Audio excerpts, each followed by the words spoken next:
like we had a last webinar was full of advanced surgeries. So today was the time for the to start with the basics again, to go with the advanced in the end. So today we are going to start with a very interesting situation, which I would call it one of the most frustrating situation for the patient, their family, as well as treating surgeon. Recurrent respiratory papillomatosis. We all know this disease is a benign condition. This is notorious with no final cure yet. And the affected populations are mostly children, young children requiring repeated surgery for the airway. This is something so unfortunate for this disease. Can you connect the laptop? So, this disease, as I mentioned, there is no definitive treatment so far. So many things are being tried. So what exactly this disease is? What are we going to achieve with the surgery? Surgery has only the role of giving air and to maintain the voice. That's it. Surgery is not going to cure by and large. And it's not that if you do a radical surgery like a tumor, go all around with margins to remove the disease, it's not going to work like this. Because this papilloma, this disease is caused by a virus, HPV. We know there are more than 100 strains of HPV which are prevalent. And you know the HPV 16 and 18 are so notorious to give so many malignancies. This disease is mostly found in two groups of population. One, and the most common, is children. Children, young children, more young the child, more the difficult to handle, more extensive the diseases, more severe the diseases. So it invades the basal epithelium of the airway, and where the virus replicates and gives rise to it starts a sort of immune reaction and sets up a T helper 2 kind sort of inflammation where the virus persists. The role of surgery is to remove all those exophytic lesions which blocks otherwise the airway and to maintain the speech, voice. The virus remains in the basal epithelium and it's not going to go so easily. So these patients require repeated surgery to maintain the airway. So what all we are going to achieve with that? What are our goals of treatment? So this is, as I mentioned, is an immune complex disease, because this virus incites a local immunogenic inflammation. So the treatment should be directed towards immunomodulation. A lot of research work is going on. I am going to highlight the recent work going on and what are the present adjuvant therapies which are prevalent in the present scenario. So our goal is immunomodulation. Whatever the agents which help in modulating the immune response are going to help disrupting this virus replication, which is giving rise to this replication. Then the control of inflammation because of this ongoing viral inflammation. This inflammation has been proven to be because of neoangiogenesis. So now the next goal is directed towards prevention of neoangiogenesis to reduce the incidence of surgeries, to increase the interval amongst the surgeries overall, because yet there is no simple cure. So as far as the adjuvant therapies are concerned, see the list of things. There are many more which people have been trying for years together to reduce the number of surgeries, to increase the interval amongst the surgeries. Cidofovir is on the top. There are hundreds publications on cidofovir use with local intralesional injection, IV injection. IV is not preferred because of their side effect. It's an antiviral drug preventing replication of the virus. That's how the other antiviral, ribavirin, acyclovir, have been tried. But long term, there is still, we have to go beyond. There is no favorable result as far as the long terms are concerned. Interferon, particularly the pegylated interferon alpha 2, has promising result by means of modulating the immune response. Normally interferon is secreted by our own leukocytes to improve the antigen response. So here the pegylated interferon alpha 2 has a response. It has shown response. The cost is a limiting factor for, particularly for our Indian population. This cost is too much, costing more than $1,500 or something. $1,500 for every dose of interferon pegylated one, and that too the acquiring is too difficult a process, and yet there is no long-term cure. Then other things which prevent the replication of virus have been tried, like cis-retinoic acid. We all know it prevents proliferative activity of the cells. Mumps vaccine have been tried, and it's not, there's no harm in trying mumps vaccine because many of the children are already vaccinated by the MMR, as it is in our national immunization program. But yet we should inquire if somebody is not vaccinated. There is no harm in giving mumps vaccine. Then this HSP-E7 is a papilloma protein, the heat shock protein. This is extracted from the papillomavirus. Have been tried. All these investigational.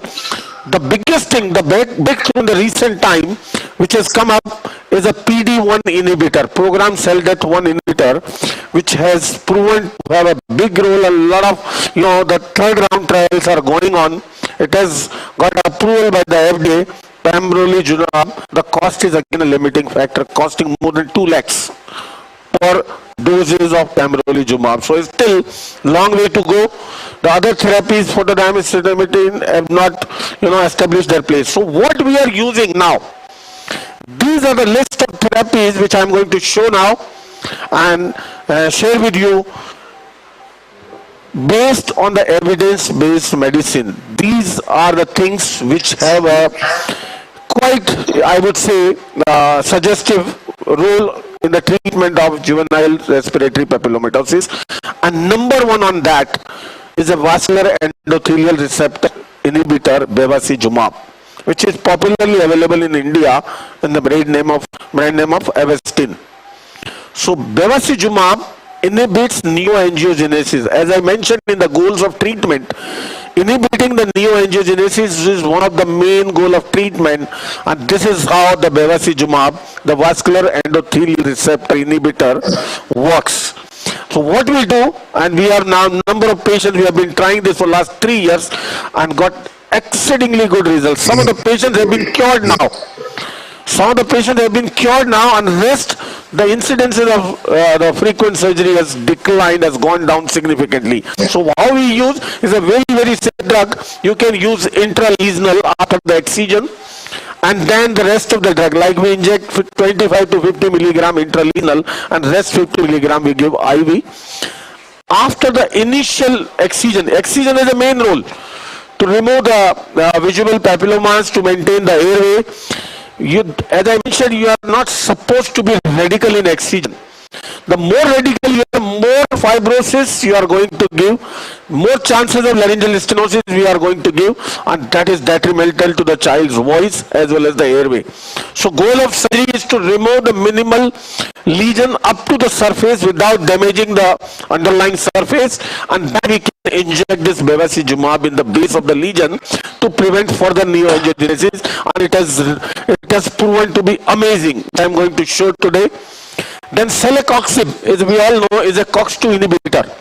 Papilloma have shown number of COX-2 receptors on the surface, and celecoxib is a simple COX-2 inhibitor, has an immense role in as an adjuvant therapy. There is no harm in giving. So what we are giving a lot of things as an adjuvant because there is no definitive treatment, and it's supposed to work. So we give all patients celecoxib, particularly children, 100 milligram twice a day for a few months, and it is very, very safe. And it has, I believe it has some role.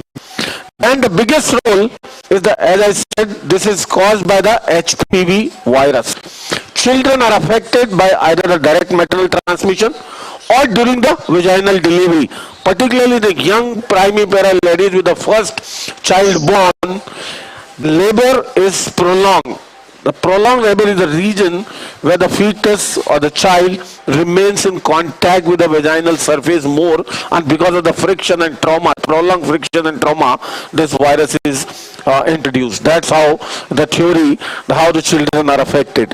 Otherwise, that's how a lot of studies have proven that the delivery by the cesarean section reduces the incidence of recurrent respiratory papillomatosis, and the reason is This is mostly because of the young females affected by this HPV, and the common lesion is condylomata, genital condylomata, and which at the time of delivery can transmit to the child. So HPV vaccination has a big role. A lot of patients have shown amazing responses. It's a standard adjuvant therapy now, and earlier we were using Gardasil 4, and now the non-available Gardasil 9 is available, and that is amazing. Every patient we are treating,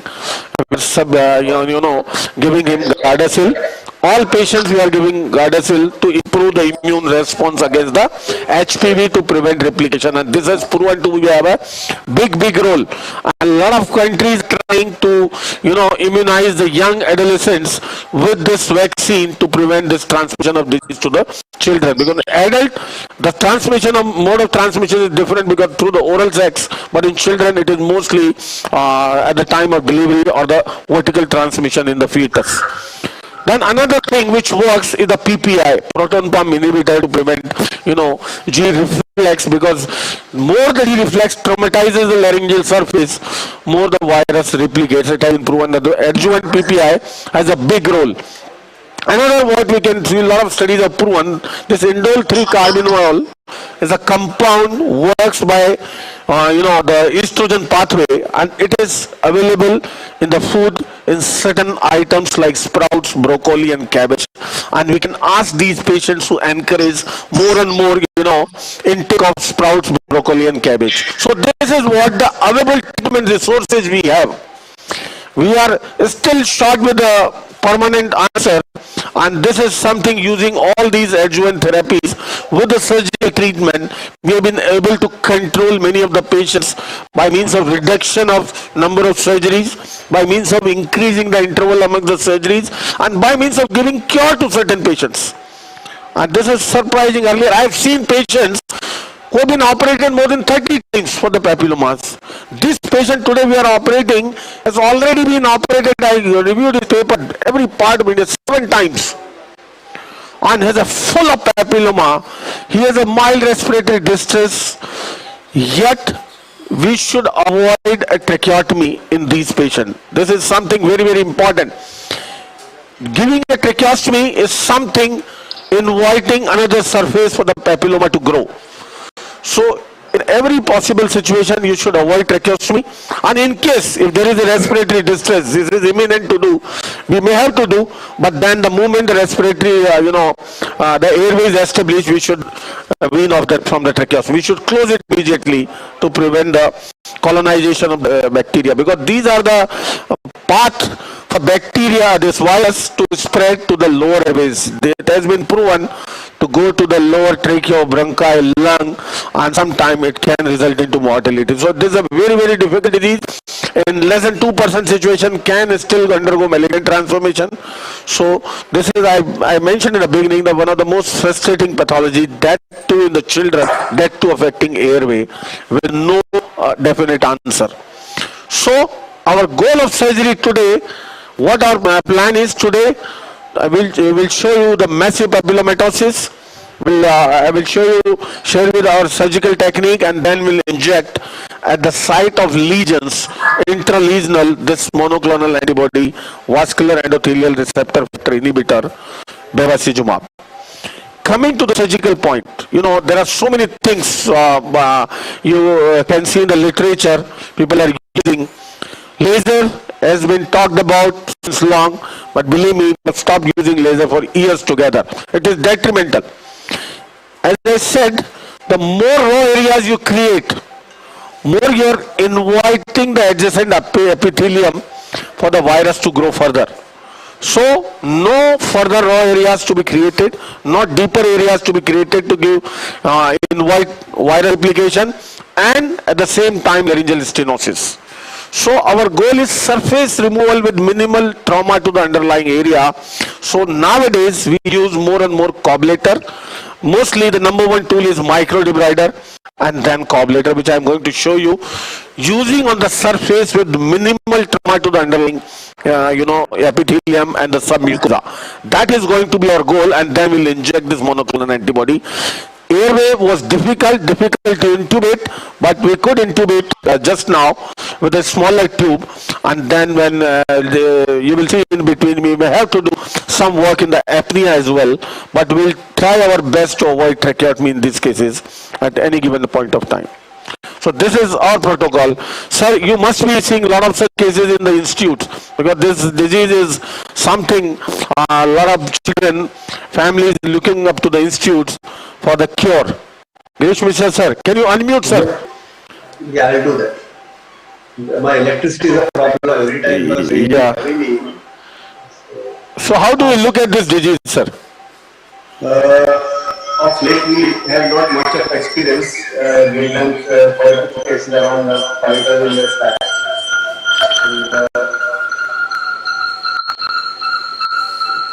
And, what is echoing? Hello? Can you hear me? Hello? Can you hear me? Yes sir, now. So, I don't have much experience about debriders and coupletors, but we have cold steel instruments where we remove the entire disease, and then, of course, we don't have much experience regarding velocity also. But never times it was homeopathy medicines like Thuja that was promoted. Thuja have been, yes, a lot of... Role to play or not, we don't know. But the stories say like do repeated debridement and establish the airway, but with a cold steel instrument, not with this debrider. I don't have any experience with debriders and coupletors. Yeah, the sir pointed out about very important aspect of homeopathic drug Thuja. Yeah, Thuja. The Thuja has been, used for this disease for long. I don't know the overall results, but yes, we have also used some time as an adjuvant therapy. And I discussed with the homeopathy guys, they said it works in some variety of papilloma. You show me the picture, I'll tell you.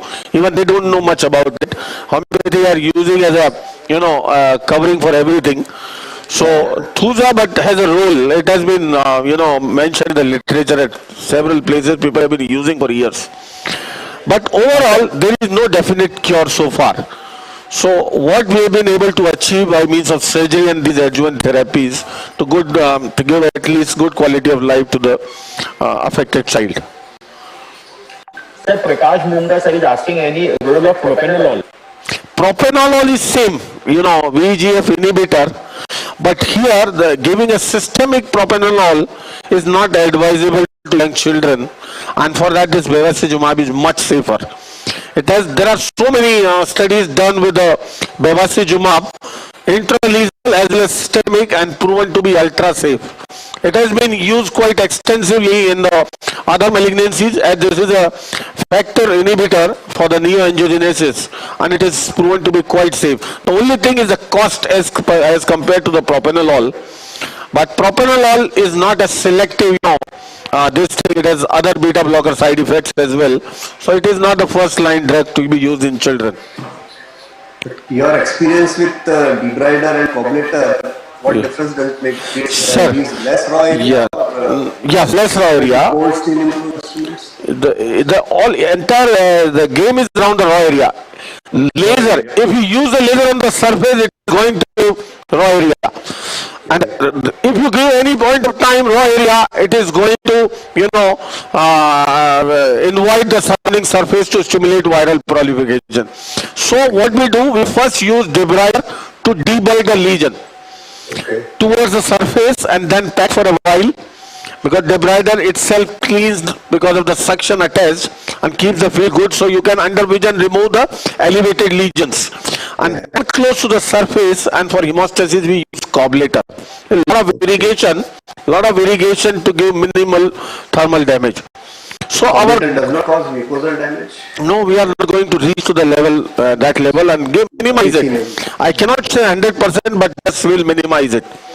And secondly, particularly in certain areas which are prone to give laryngeal stenosis, like anterior commissure, subglottis, those areas you have to be very, very careful in giving mucosal damage, because that results in laryngeal stenosis. That laryngeal stenosis again is a big problem in children. Like papilloma, that again is second frustrating disease coming up as an after effect of this treatment. So we have to be very careful about preventing laryngeal stenosis because that ultimately may make the child tracheostomy, and which is something which we certainly want to avoid. And have you done Bigelow typing in this case? We say HPV-11 is more aggressive and more extensive in comparison to HPV-6. Yes, so mostly these children have aggressive lesion, and most of the time it is because of HPV-11. HPV-6 is not so aggressive. 11 is so. So, and we have got viral typing done a couple of times, and it is almost always HPV-11. And this vaccine works very well.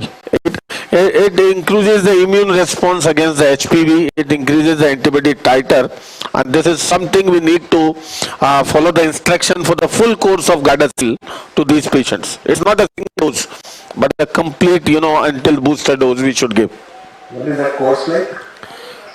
The Gardasil is 900 rupees. What is the cost? The course. Course, vaccine. Yeah. The first, as the patient remains in the first is the first time we give, then after a month and then 6 months.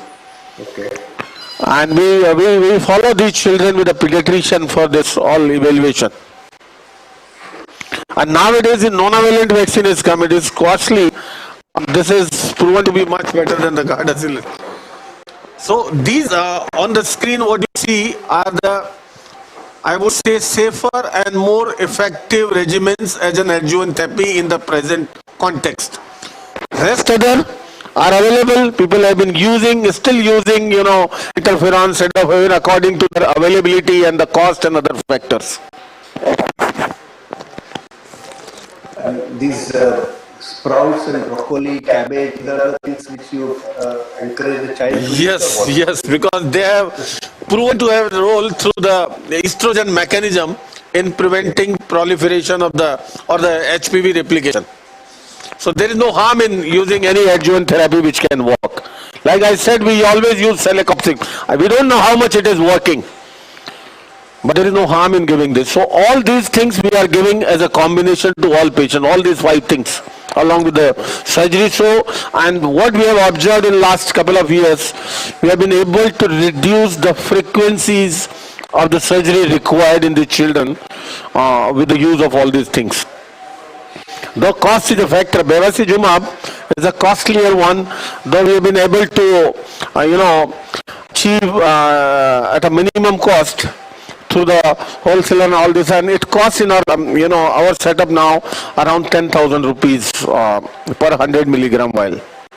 Okay, how much you give normally?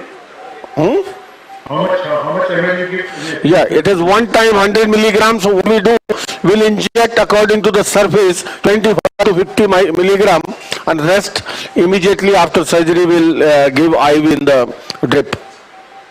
Okay. And most of these surgeries, they have double anti-commercialization in most of the cases.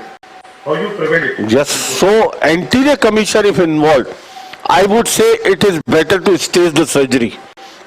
Remove on one side at a time and come after say 2 weeks or so to remove from the other side to prevent adhesions. Because giving that web or stenosis is most frustrating.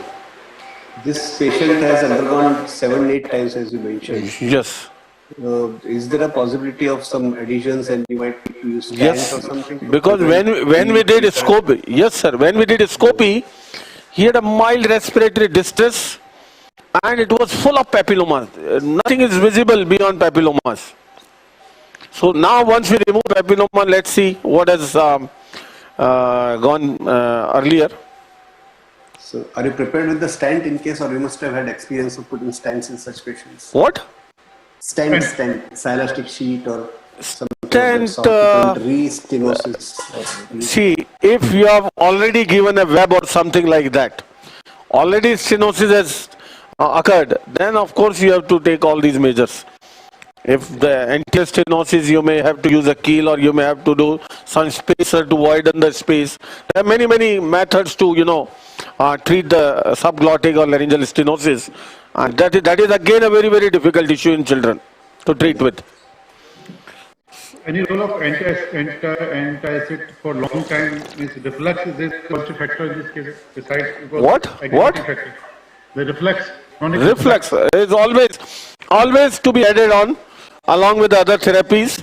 The reflex treatment is the part of management because the reflex acid into the laryngeal part will further stimulate this raw area, and the raw area is a something which is going to stimulate the viral replication. Sir, kindly tell position of the patient, the size of the tube, and Yeah, I will show you. I will show you. Meantime, my associate has already, I have watched up. My associate already, fixed the laryngoscope. I'll show you the laryngoscopic picture also. yes, Yeah. sir. So which And- laryngoscope you are using, which size people want to know. Which laryngoscope? Yes, sir. Okay. We have the entire set of laryngoscope, but here, as a rule, whatever widest possible for the child, we'll show you. Suppose there is pulmonary extension of this lesion, then what is the line of management in this case? Again, same. Pulmonary means aggressive disease. Yeah, aggressive. Yeah, so you have to, remove the lesions if they are removable with a fiber guided laser or something. Fiber guided laser because with the, that cold method, what do you call that? But whatever means, and then bevacizumab. Bevacizumab is the mainstay of treatment. And then in massive bronchopulmonary, this thing, papillomatosis blocking the airway, people are using now the tracheal stents. Tracheal stents for the mechanical compression of the papillomas, Okay. and that prevents the further growth as well. So that is one of the remedies for the massive bronchopulmonary papillomatosis, tracheal stents by their mechanical effect. Besides the other treatment, adjuvant therapy will go on more aggressively, more systemic bevacizumab frequently, this IV bevacizumab, and those patients are tracheotomized frequently. That is really, I would say, most aggressive course of the disease. Table. Sir, have you noticed any side effects of bevacizumab in long term? Not really. It is put to be very safe. Satish, Virender. Yeah. Yeah. you can hear me? Yeah, Yes, we can yes, hear you. please. Satish, have you noticed with time sometimes these lesions they regress by themselves? Regressed? Yeah, sometimes after so many surgeries, at the age of 15, 16, 18, suddenly you feel they're not Yeah. working. Autoinvolution has been reported. Autoinvolution has been reported, but that is very, very unlikely, uncommon, I would say. Yeah. And still it is not known how. But that is very, very uncommon. What do you prefer? It is a microscope or a video endoscope? Yeah, this is microscopic picture. Are you getting the picture? Yes, we are getting Yes, yes. Very clear. microscopic. Yeah, I hope the picture is good. Yes, sir. very Yes, clear. yes. See this tube, how the tube was introduced. So difficult. See, the airway was completely full of these, and the papillomas here are in the supraglottis, are on the arytenoid here, the fosscoid here on both sides, and probably in the glottis. I don't know the attachment below. I can't see beyond. And this is the fosscoid area. See, everywhere are the papillomas. Can you see? See this massive, component. So what is the size of the tube? It is 3.5, huh? Yeah, it is cuff tube. Section. See this posteriorly. Yeah, going up Yes, to sir. the. Yes, sir. Going. It was completely blocking the airway. Look, back there now. And role of radiology means which one you prefer, CT or MRI in this case? Not really. It is not going to, help Yeah, in, changing your management. Sir, any role of NBI? Many people do NBI. NBI has a role, not in this. In next case of a CA vocal cord, which I am going to remove with a laser, early lesion, NBI has a role there. In many of the other pre-malignant, malignant lesions, NBI has a role. NBI can guide you during surgery as well. NBI is what? For everyone, narrow band imaging. It is because of certain filtered wavelengths lights, the neovascularization of the superficial areas of the mucosa and some mucosa can be highlighted. So wherever neovascularization going on, you can assume that some tumor is going to be there in early stage back. So like when you are operating on a laryngeal cancer, laser, small lesion, you can take the help of NBI by means of ascertaining the margins around if there could be some hidden lesion inside the mucosa or some mucosa. Superficial. NBI is for superficial lesion, not for depth. But that is very important.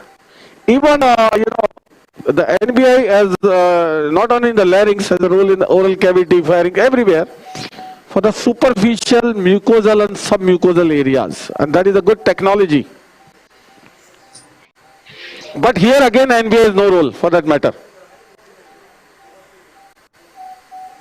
So what I am using is a simple for there. Implant वाले को बुलाएं, बंदे को बुलाएं implant.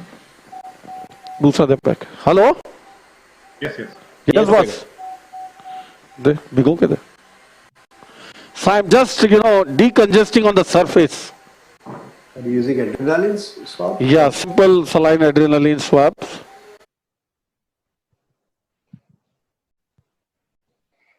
As well. So using microdebrider for safety in terms of minimizing the damage to the mucosa, you have to be, you have to bear with little bit of the oozing, some extra time, but that is certainly something which is very important for the patient here. Do you use some local injections?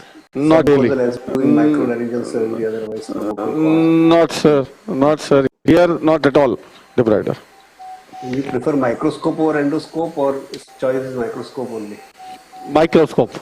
Endoscope I can use in between, to ascertain the lesions in the corners or somewhere else if they are not in the side of the microscope. For that purpose, you can use endoscope. Any specific blade, debrider blade for Yeah. This is the regular laryngeal debrider blade. How is the picture, sir? Yeah, good. Very clear. So what I am going to use the micro debrider section. See my blade of the micro debrider away from the surface. Yes. Away from the surface, as I don't want to give any mucosal trauma. You may free of steroids for some time. Yes. See, the patient has a little respiratory distress for last, 48 hours, little mild. We got his COVID and all those protocols have to be followed. Yes. See, I am elevating this with a section. See, this is just luminal component.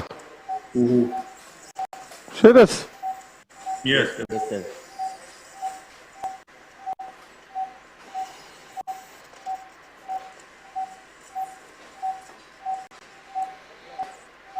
For laser, you prefer same tube or laser tube, metallic tube for laser? Yeah, laser tube.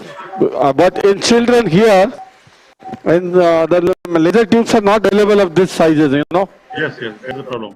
And anyway, we are not going to use laser. The next case we are going to use laser. The next larynx case when we do. Yeah. In that case, we use it. Yeah, so we'll take the larynx case on this table and in between, we'll do a quick clear stapes surgery. Yeah, we have long list today. Yes, very long. Very long. See what I'm doing? Just creating the airway. Yeah. Any specific COVID precautions you are taking apart from testing and all that for All aerosols? precautions. Yes, sir, all those level 2, Like level 2 PPE, all screening outside the hospital, all these patients are screened. for Right. aerosol, what are you doing? You are using some shield or Shield. shield? Yeah.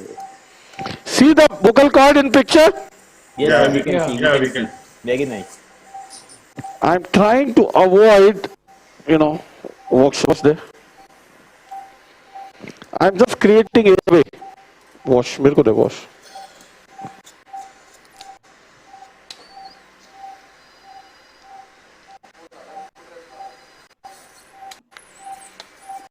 Back. It's difficult to get 3 number tube, 3.5 number with cuffed one. So I think. Yeah, we have 3 number cuff tube also. Sometime in such situation when patient has a huge proliferative lesions, initial, debulking we may have to under apnea also to avoid tracheostomy. Here also I may have to remove the tube in between to remove this posterior lesion. Let's see. Sir, how is your experience between juvenile onset and adult onset papillomatosis? Yes, the adult, are almost same, these, but the adults have more chances of, malignant transformation.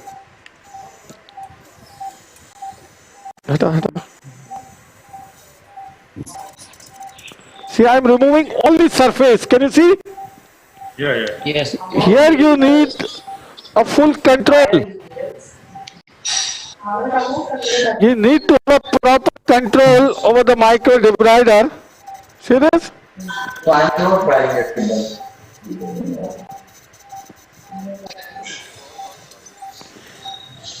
It's not that you are using on the false cord and false cord stenosis doesn't affect. Yes. It will stimulate viral replication in the adjacent area. So prevent. Yeah.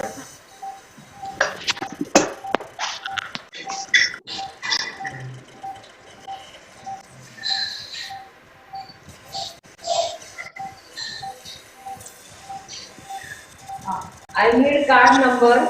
Somebody's card number. I'll have to go up and bring it. Anu?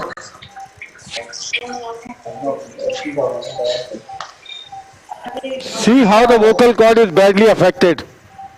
Yes.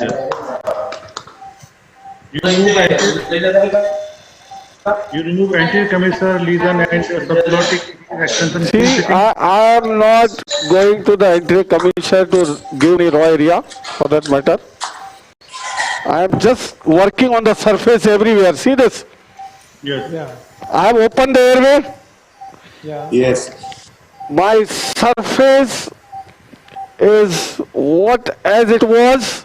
See this anterior commissure. I have not given any raw area at all.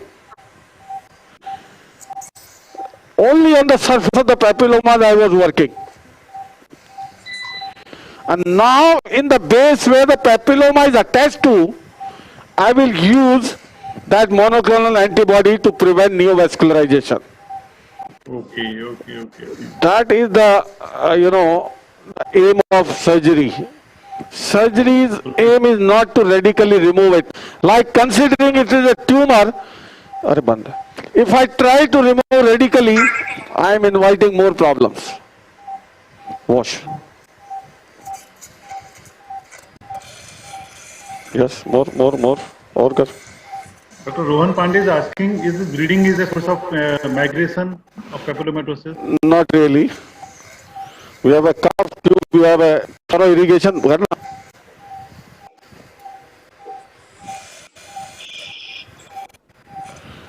And see the picture is good? Yeah, it's okay. Excellent. So with debrider this much of oozing is expected.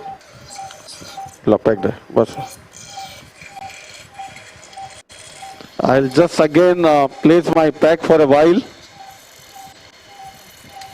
Then again see if something more to be removed, particularly the posterior area. Yeah, That is not visible because of the tube. Thoroughly. Yeah. Some we have seen, the lesions outside the larynx as well. Yeah, hidden lesion, sometimes incidental this thing. Yeah. But the bottom line is don't go to the depth of the lesion to remove radical. That is something inviting big problem. Scarring, stenosis, and that's something as difficult as papilloma to treat. Yeah. Now after this, since he has come to us for the first time, after this resection and the injection, we will do a planned laryngoscopy under GA after 4 to 6 weeks. There may be some growth of papilloma we are going to observe during that period. Not will be this kind of a picture will never be now. After the injection which we are going to make, this will have a definite effect on this, and the papilloma will come down. And after 4 to 6 weeks, when we do a planned, laryngoscopy and a planned infiltration again with the bevacizumab. Okay. Okay. That time after 4 to 6 weeks will require minimal debridement, if required. If required, minimal. Okay. But that is a planned one because we never know the growth in every case, how it goes differently. So that is a planned, See that the larynx is looking so good now? Yeah. Just remove the gauge. Now we can. Yeah, That it's is- looking better. Now, what I will do, let me, chota de. I will this, tube anteriorly. Okay. I will push this tube anteriorly. Just a moment, I will show you. Suction. And see the posterior part of the larynx as well. When you extrude the case, you do some laryngeal wash or some suction because sometimes intubation can migrate that papillomatous lesion into the trachea or down. So Yeah, but we have already checked. Now, when I was washing, I could see the cuff below. And even if there was something, it has come out, and probably was nothing. Yellow, pack the no. Yeah. Forceps. Just a minute, I am connecting, boss. okay. So you do recheck after 6 weeks usually. Yeah, that is planned. Yeah, plan. 4 to 6 weeks. A laryngoscopy under GA. GA. Is there a web in the anterior commission? Anterior commission is not very sharp. No web. So far, no web. Because it seems to be quite broad area anteriorly. Yeah, I will show that. So do you leave some tissue in anterior commissure in order to prevent the stenosis of the anterior commissure? Not really. The best is to prevent raw area. Best is to prevent raw area rather than create raw area and try to prevent issues. Yes, I think it will not come. Give me the apnea. Oh, the same laryngoscope. What I will do, will remove the tube. Hello? पहले laryngoscope लगा लूँ फिर निकालना. पहले laryngoscope लगाऊँ फिर निकालना. I will put the same laryngoscope. I will show you the same picture. Then we will remove the tube and see the posterior part of the larynx. Because at this point of time, before injecting my, injection, I would like to see the posterior part of the larynx. Let me show you, just a minute. Yes. हटाइए career हटाओ career not tube अरे रुकना यार Larynx look good, okay. Yes, sir. is the picture okay? Yeah, yes. See, minimal surface lesions. Still there are minimal lesions. For that coagulator we will use. coagulator I use in case there is bleeding. Debrider. See some lesions towards the anterior part. Could you see here? Yeah, yeah. Yes, sir.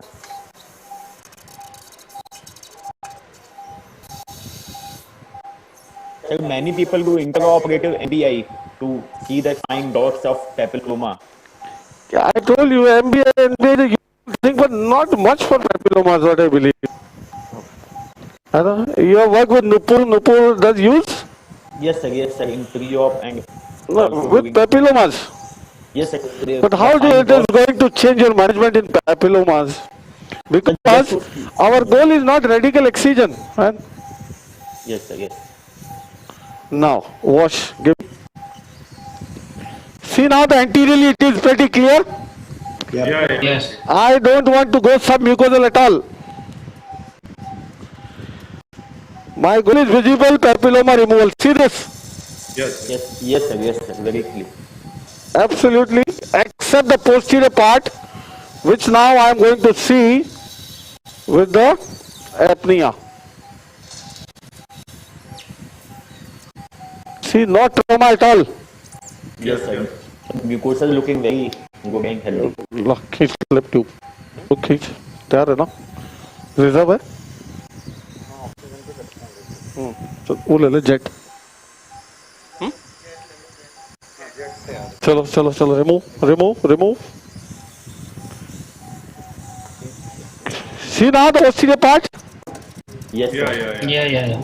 some surface lesions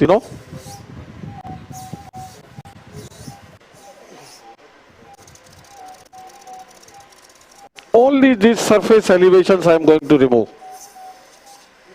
Not much.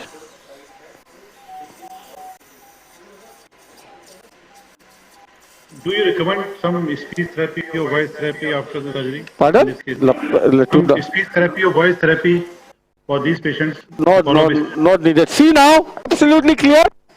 Yes, sir. Very clear. Very clear. No, tube. You can see. Tube. Okay, two down. So now we'll re-intubate Yeah. and then we'll fix our laryngoscope, and now I am going to inject my monoclonal antibody. So not creating the raw area, not going radical, not traumatizing mucosa, that is the goal of surgery. Surgery itself is not going to give cure. Yeah. Our aim of surgery, goal of surgery is very clear: to give airway, at the same time to preserve voice. Same time to preserve voice and same time to preserve stenosis. Now things are very clear. Just a moment, I am connecting. Go. Dr. Sanjay Khanna is asking why not to use carburetor here. I didn't feel like there was hardly any oozing. Yeah. In case I find I have the completer, the laryngeal vent ready, see now, there is hardly any oozing. See, the mucosa everywhere is almost intact. I mean, Yes, what sir. was affected by papilloma is like that, but otherwise no neuro areas. You can see. No. Yes, sir. The key Injection. mucosal preservation. See that? Because they have to preserve the function.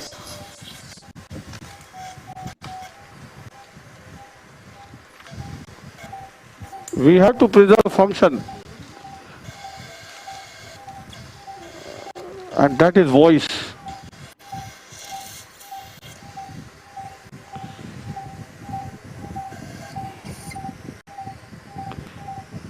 Kuch. So, what is the maximum time you have operated on a single child in papilloma? I have operated a child 6 times also. Okay. But nowadays, in last 3 years, not more than thrice. Because of this antibody. Yeah, all these change in our approach. Even earlier, I used to use layer. Not at all now. Now see the final picture. Yeah. Yes, sir. Is that good? I think Yes. Very good, very good. Now what I'm using to infiltrate, this long needle is PCL needle, Okay. percutaneous lithotripsy needle. Very nice, sir. See now the submucosal areas. See this? Yes, sir, yes. See this infiltration. That's it. yeah. Wonderful. In different areas, wherever I saw the papilloma was attached to. See here. So you're giving in the paraglottic space. Yeah, see this? See this? You see the fullness coming with the injection. Yes, sir, we can see. See here the papilloma was attached. See this? See this? Yeah. And one towards the anterior commissure there. It was a papilloma here. Quite significant. Hata.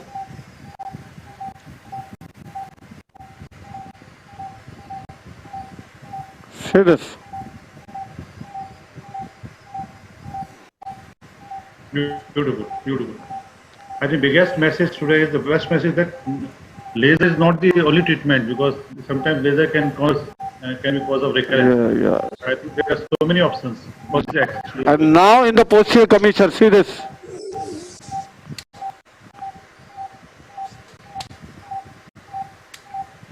Section there.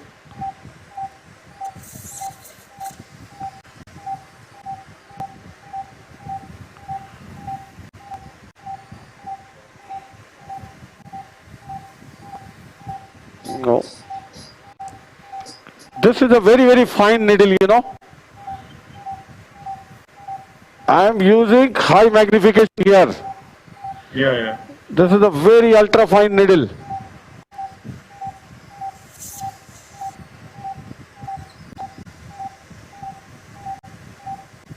So which needle do you use for fat injection?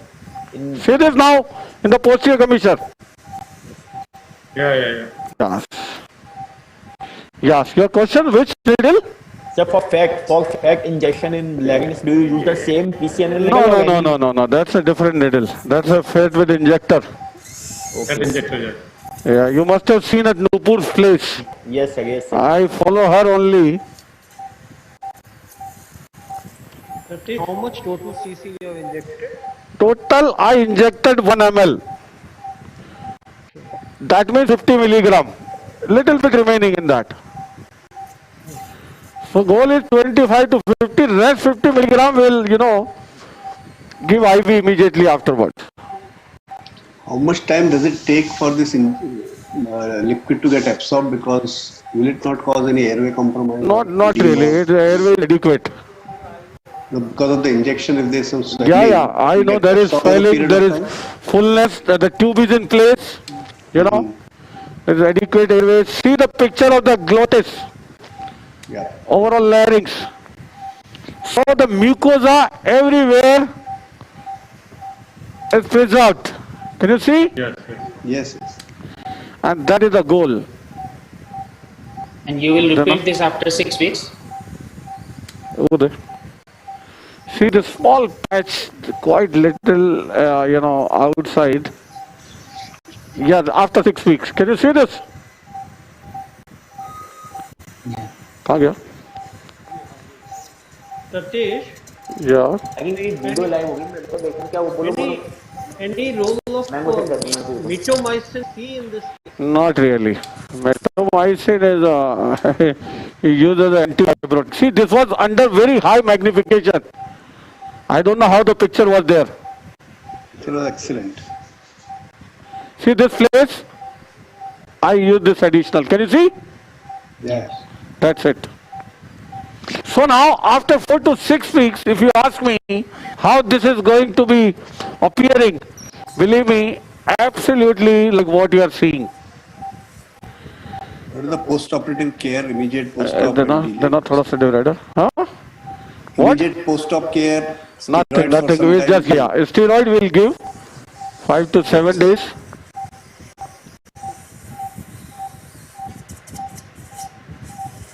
Follow-up is 6 weeks, and then subsequently, how frequently do you follow up? Yeah, we do, in the outpatient department of the fiber optic laryngoscopy.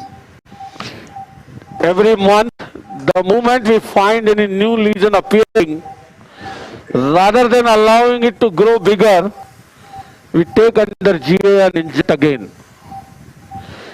And the rest of the, all the adjuvant therapies will go on. You will just inject, you will not remove that small lesion. Okay. Yeah, if there is visible, above the level of the mucosa. Okay. See, I just removed in the hand, if you see, a few seconds before, that's some elevated lesion, Yeah. See now, the mucosa is absolutely flat to the level where it should be. Yeah. No elevated lesion left behind. Yes, sir. Very nice. No need of tracheotomy. Yes. No, sir. No, sir. And Very, see the very airway now. And now in the base we have injected the anti-neoangiogenesis drug. See the anterior commissure. Yes. Yeah, then I could retract that. Give me So what vocal are cord. in these cases, when you suppose there's a total obstruction, would you recommend to go for See, tracheostomy or let you me will- put the vocal cord retractor. See this? Yeah, Yes, This sir. is already some fibrosis of the anterior commissure. Can you see? yeah, we can. Little Yes, bit. sir. See that? Yes. Yeah. Yes, sir. We can see. Yeah, but no disease there. See this? Do not break this, or you'll just leave it like that. Give me Looks healthy. calculator there. Let me break this. See this? I can use, laser is also a good tool for this. Yeah. Suppose patient has complete obstruction, would you go for tracheostomy or would you just intubate and go for the surgery? Yeah, I will intubate. The pressure and the forceful intubation will not harm or might do the thing. Amazing. Yeah. This is my vocal cord retractor in place. I will remove it now. Would you put any stent or just leave it like that? Yeah, I will leave it like this. Home again. I am not very sure about it. There was no harm in doing it. Already it was fused. So, what else it is going to give? Nothing. Yes. This was all about, papillomatosis. Yes, any questions? Sir, Dr. Bokasam from Tirupati is asking how will you manage lesions in the posterior part of the larynx in arytenoid? The same thing I had shown now. I did under apnea. Yes, sir. I removed the tube. Just had shown you under apnea. Can I uska? Yes. Sunaओ. Just Microscope what is the लगाओ. commercial name of this available David this There are product? many names. Avastin is a popular. Microscope ready. Avastin is available all over. But yes, the other companies are also available. The company we are using is not probably Avastin. It is much economical brand. वो देना रे नाम इसका? While देना while. Sir, Dr. Parmendu from Kolkata is saying excellent. He is mesmerized with the surgery. Thank you, sir. This name is, Avent. What is that? The trade name is Abevme 100 from the Mylan company. I don't know. You can see. Okay. Focus कर दो. Focus कर दो. Beautiful. Nice, sir. And because this costs 8,000 something to the patient. Good. The other brand costs 30,000 plus. Oh. It's a huge difference. So what about acyclovir? Dr. Sunil Sharma is saying he's using since long time. Role of Yeah. acyclovir in this case. Yeah, I mentioned in the slide earlier, all antiviral drugs have been tried because this is HPV, the virus. Yes. So believing that the antiviral drugs will work, People have tried. Cidofovir is antiviral, ribavirin is antiviral, acyclovir antiviral, but they work much against the herpes simplex than this virus. So they are no more in the first line drugs. The thing which works, I mentioned in the last slide, the 5 adjuvant therapies, which we have reached to the conclusion after extensively reviewing the literature, which works. We have used them and found them good. That's why we are propagating. That's it. But still, there is no 100% cure to this disease.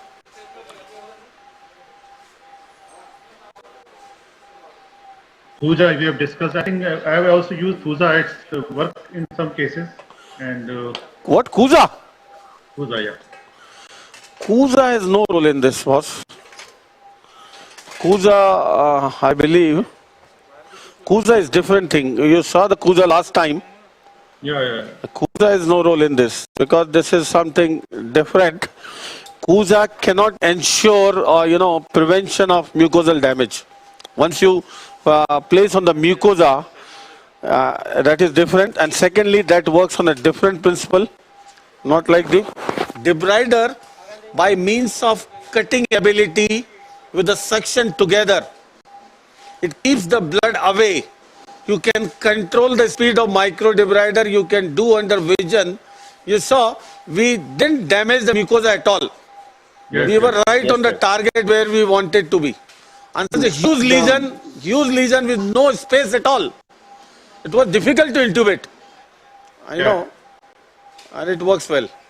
So do you dispose them, these debrider blade and cobbler band, Yes, after these yeah, papilloma cases? Most important question from Udbhav. Immediately, you are not supposed to use it again. Because this is contaminated now. That is best. This is something to be disposed of. Yes, sir, At this is all. very important. We, many of the people are using these blades again and again. But this is something, a very important message, Udbhav. Thank you. That these blades to be disposed. They are not to be used again to infect another, innocent person. Now, do we go ahead with the next case? Here on the same table where we operated now, we are going to take the next case as a CA vocal cord, the T1 lesion of the vocal cord for cordectomy. We'll discuss the principles in detail and then how the laser has a big role. In that case, the laser will have a huge role as a principal role with some advantages. And now we are here with the next case. In between, I mentioned we have 3 stapes. We have already shown 3 stapes in the stapes webinar. So we are looking for more and more, stapes, as the varieties in the stapes surgery is something unlimited. We did a stapes carnival in 2013 in Jaipur. 50 cases in 2 days we did, and had variety of cases including gushers and all. So in the last webinar also all 3 cases were different. The first case had a difficult foot plate. The second case had a difficult incus. And the third case was most favorable, wherein we did a reverse staptotomy without laser. So every condition is different, and to give in more and more opportunity to interact with different situations, these are 3 cases. So first case I am going to show you right from the beginning with flap elevation and all. Rest 2 cases will show in between. In the sense, I will not show the flap elevation, and curatives will be done by my associate, and will go directly to the pathology, to the fenestration and prosthesis, so that we can save a lot of time. The 3 cases will be finished quickly so that we can focus on more cases. So this patient, just quick review on the radiology we have discussed in detail in the stapes webinar. So what all to be seen quickly related to this patient? I am coming from above. This is my semicircular canal, superior canal. I want to rule out all third window lesions. So what I will see on, see this? This is my vestibule here. See this? And this is the superior canal. Follow the superior canal, good. Follow the superior canal. See this? Absolutely intact. Intact bone over it. So you need to rule out third window lesions because of any communication to the subarachnoid space with the carotid artery. See the carotid cochlear, this septum is intact. All semicircular canals are intact. This is lateral canal, vestibule is normal in size, and the cochlea is normal with normal aperture, with normal modulus. Just to quickly recapitulate what we need to see. So by and large, the inner ear is absolutely normal. Secondly, beside that, this is the vestibular aqueduct, good. And here, this is the cochlear aqueduct, is good, not very enlarged. Any of the aqueduct is not very enlarged. Now, coming down to the atic, see the malleus and incus. Now see no anterior fixation of the malleus with any bone. Can you see clearly? And at the same time, I would like to see if there is any superior fixation of the malleus. See this malleus? And superiorly also there is no bony fixation. Because this is one of the common, surprise one may get when you find in this conductive hearing loss. The patient has a normal TM and, conductive hearing loss, and you may have such kind of fixation of other ossicles, which you can certainly rule out. In case there is a malleus fixation, we can plan our surgery in the way that we can go to the atic and vaporize that bone, fixing the malleus to the atic, which is not required here. Just to rule out. Now coming to the cochlea. Cochlea is absolutely normal, not eroded anywhere. See this? There is no involvement of the inner ear. You can see all the 3 turns of the cochlea. Now coming to the ossicular chain. This is vestibule. Can you see? And this is the level of the foot plate. And what is this there is the stapedial arch. Very clear? See the stapedial arch. And if I see dynamically, see this is the incus. See this is the incus. Incudostapedial joint. Can you see? Yes, sir. And then this is the incus body and the malleus. The entire ossicular chain look good, nice and intact. And the stapedial, both the crura are seen, visible. And this is right on the vestibule. This is what we wanted to see.